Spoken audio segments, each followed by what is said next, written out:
Company में पहुंचे हुए हैं और यहाँ पर मजदूर पिछले 1 साल से करीब धरने में बैठे हुए हैं और इनकी सुनने वाला कोई नहीं है। अभी रुद्रपुर विधानसभा के अंदर कुछ दिनों पहले चुनाव जा चुका है और चुनाव जाने के बावजूद भी यहाँ कोई जनप्रतिनिधि आके इनकी कोई सुनवाई करने के लिए नहीं है। अभी पता लगा खबरों से कि कुछ दिनों पहले यहाँ पर कंपनी से मटेरियल ले जाया गया। प्रशासन की बड़ी यहाँ पर मिलीभगत है और ये हम नहीं, यहाँ के मजदूर कह रहे हैं और जानते हैं उन्हीं मजदूरों से कि आप लोग इन लोगों का हालचाल पूछने के लिए कोई जनप्रतिनिधि आया या नहीं। आप लोग यहाँ पर कब से धरने में बैठे हैं? इनकलाब जिंदाबाद जिंदाबाद जिंदाबाद। हम लोग 235 दिन से बैठे हुए हैं। और कोई आपके यहाँ पर सबूत लेने के लिए आया कोई जनप्रतिनिधि? अभी कुछ दिनों पहले रुद्रपुर विधानसभा में चुनाव हुआ है। अभी आपके यहाँ पर हमने सुनने में आया कि आप लोग उनके पास गए थे। क्या उन जनप्रतिनिधियों ने आपका निवारण करने के लिए कुछ आगे बात बढ़ाई? आप लोगों की मांग क्या है? हमें हमारा गेट जो बंद है वो गेट खुले और जो हमारा 4 साल से समझौता जो बाकी है वो हमारा समझौता संबंध है। आप यहाँ देख सकते हैं कि सारे मजदूर यहाँ पर बैठे हुए हैं और यहाँ पर आज 235वां दिन हो चुका है यहाँ पर धरने का। आप यहाँ देखिए, यहाँ पर अनिश्चित का यहाँ टेंट लगा के बैठे हुए हैं लोग और पूरा यहाँ पर घर परिवार बिस्तर लेके सब यहाँ पर आए हुए हैं। यहाँ पर बड़े दूर से नौकरी करने के लिए आए हुए हैं। फोन पे पर 5 रुपए मिले।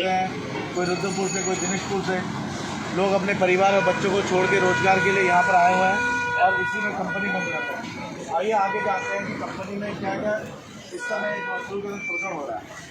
वीरेंद्र जी, आप तो इस धरने में कई दिनों से हैं, आप इस कंपनी में जॉब भी करते हैं। क्या आप लोगों के, आप इसमें यूनियन के नेता भी हैं, आप इस समय क्या आपको लगता है कि क्या कंपनी मालिक जो आप लोगों का शोषण कर रहा है ये बंद होगा या कोई प्रशासन का आपका व्यक्ति जो है, प्रशासन में जो भी अभी इस समय जनप्रतिनिधि क्या है, क्या वो आप लोगों की सुनवाई कर रहे हैं? आप कह रहे हो बहुत बहुत धन्यवाद जो आप जो आवाज़ उठाने आए। आप जो आपकी सवाल है कंपनी का शोषण, तो देखिए ऐसा नहीं है कि इंट्राज में हो रहा, पूरी जो है देश की मजदूरों का बहुत बुरी बनी है। और इंट्राज जो है सिडकुल जो पंतनगर उधम सिंह नगर का पहला इंट्राज कंपनी है जो मजदूरों का चरम सीमा खत्म कर दिया है। और 16 तारीख को जब हम ड्यूटी आए तो हमें जो है गेट बंदी पर नोटिस चस्पा मिला गेट बंदी के। तो मजदूर आज जो है 450-500 मजदूर बाहर है, अस्थायी मजदूर, और 1000 मजदूरों का जो है लगभग जो है कैजुअल और बाहर है।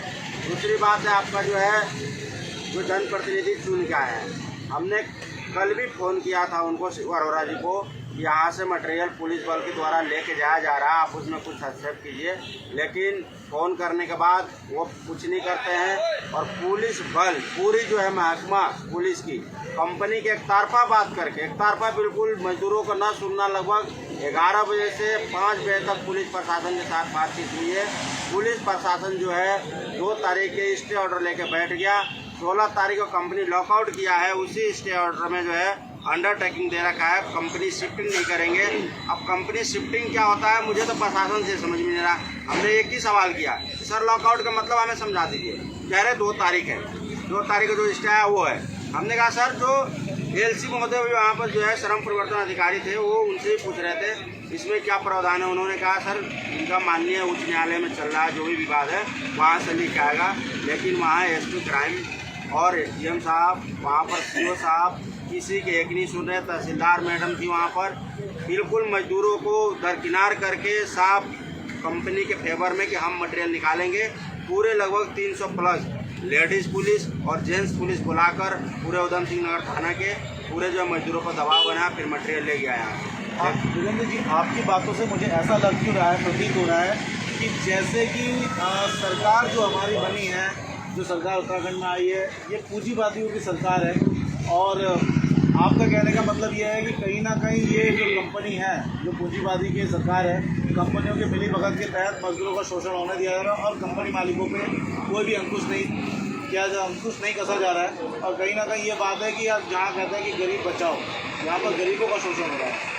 बिल्कुल आपकी बात जो है हमने पहले क्या रखा, जो पुलिस एक तरफा जो देखा और शासन, ऐसा नहीं 18 में भी यही बीजेपी सरकार थी, 18 में भी इंट्रार्क के मजदूरों के ऊपर चरम सीमा पर शोषण हुआ, फिर जैसे तैसे करके समझौता हुआ।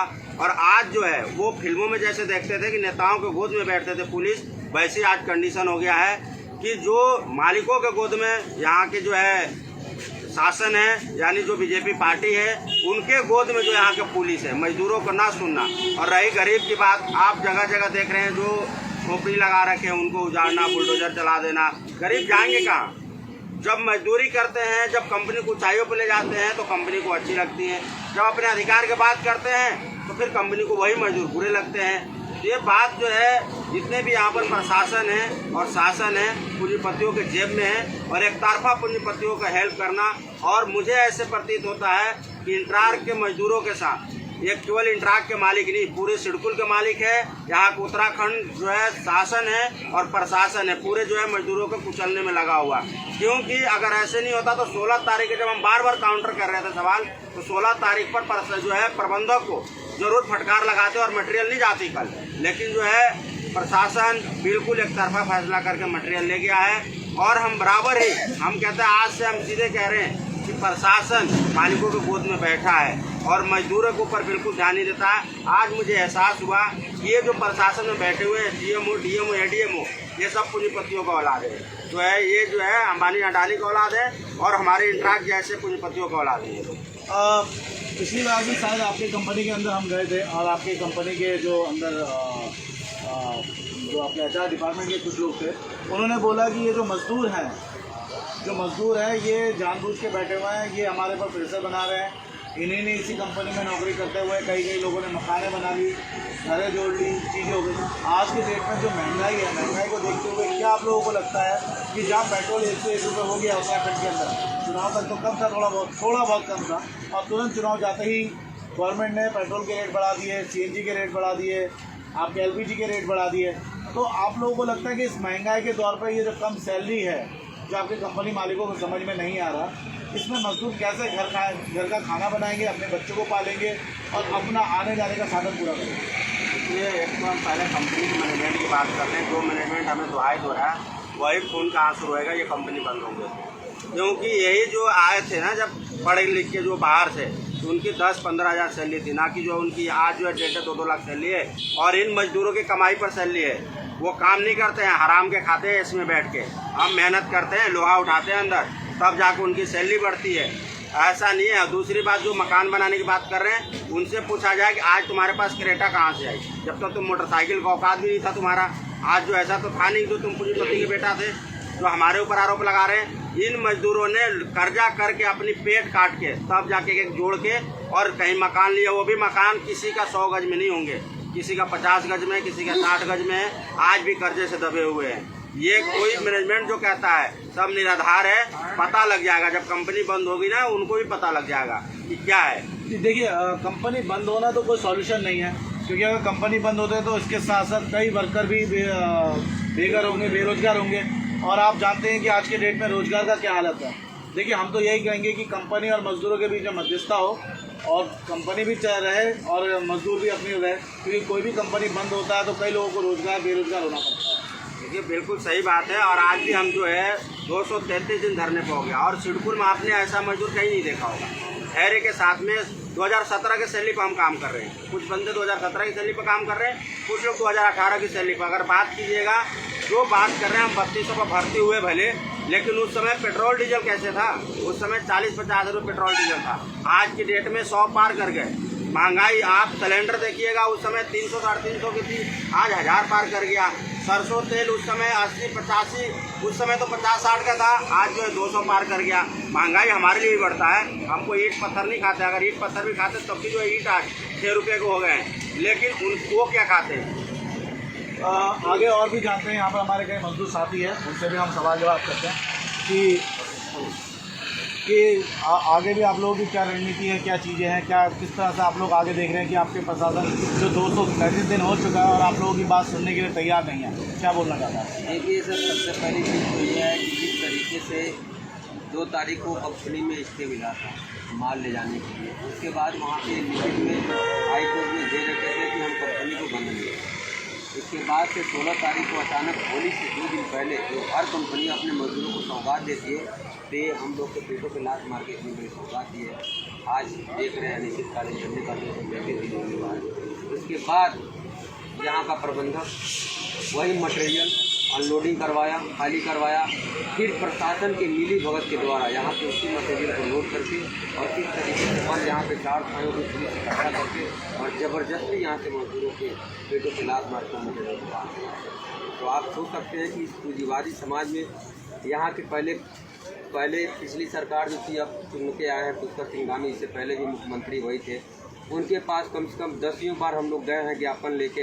यहाँ के पहले पूर्व विधायक ठकुराल जी थे, उनके पास गए, शिक्षा के विधायक थे राजकुमार शुक्ला, उनके पास गए, केवल आश्वासन नहीं मिला। अभी फिलहाल में यहाँ पे रुद्रपुर के विधायक वर्तमान के हैं वो शिव अरोड़ा जी हैं, उनसे भी बात की, मगर यहाँ पे मजदूरों के लिए सुनने के लिए कोई नहीं।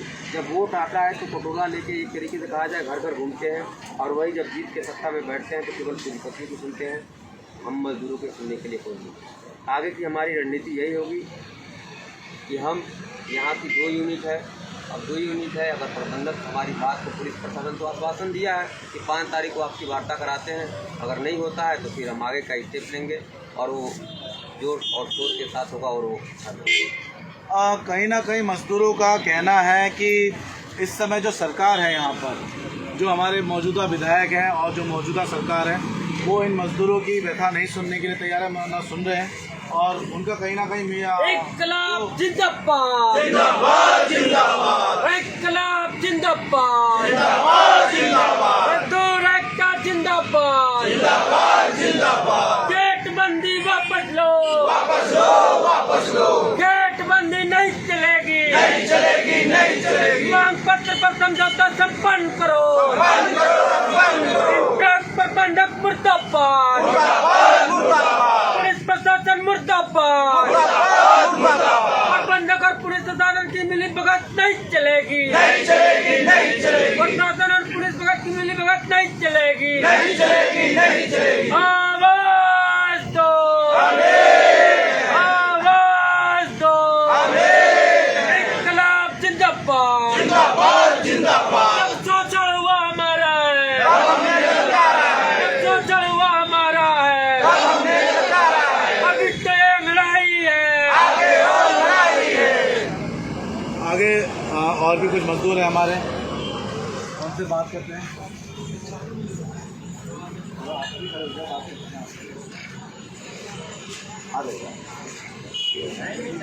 कि भाइयों से बात करते हैं कि आप लोगों के यहाँ पर जो धरना चल रहा है और क्या आगे की रणनीति रहेगी। जैसे आपकी जो कंपनी है, जो कंपनी आपकी सुन नहीं रही है, वो कंपनी में आप क्या कंपनी हमारी जो सुन नहीं रही है, उसके लिए हम आगे जो हमारे नेता रणनीति बनाएंगे, रणनीति के तहत हम चलेंगे। तो भी प्रशासन ने हमें बुधवार का आश्वासन दिया है, जब आपका समझौता कराएंगे, अगर नहीं समझौता होता है तो उसके लिए हम ठोस कदम उठाएंगे, चाहे उसके लिए हमें कोई बलिदान देना पड़ेगा। हाँ, इंटार के जो हमने कंपनी के जो हेड है, मालिक हैं, उनसे आपकी बात, आप लोगों की बातचीत हुई और उनके कहाँ तक बातचीत का आपको सोल्यूशन मिला?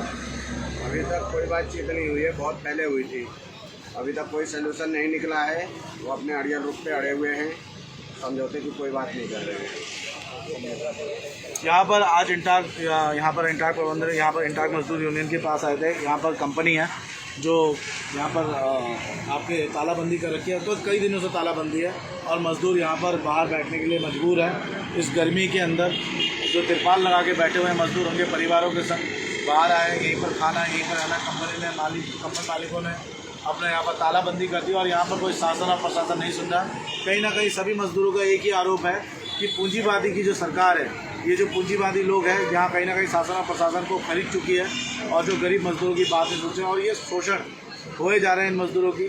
और जो भी ये वीडियो देख रहा है, जो आम नागरिक वीडियो देख रहा है, मजदूरों के दर्द को समझे और इस वीडियो को ज़्यादा से ज़्यादा शेयर करे, जिससे कि मजदूरों की आवाज़ आगे तक पहुँच सके और इन मजदूरों को अपना घर, अपना रोजगार, अपने परिवार से मिलने का दोबारा मौका मिल सके। आज परिवार छोड़ के बैठे। जय हिंद, जय भारत।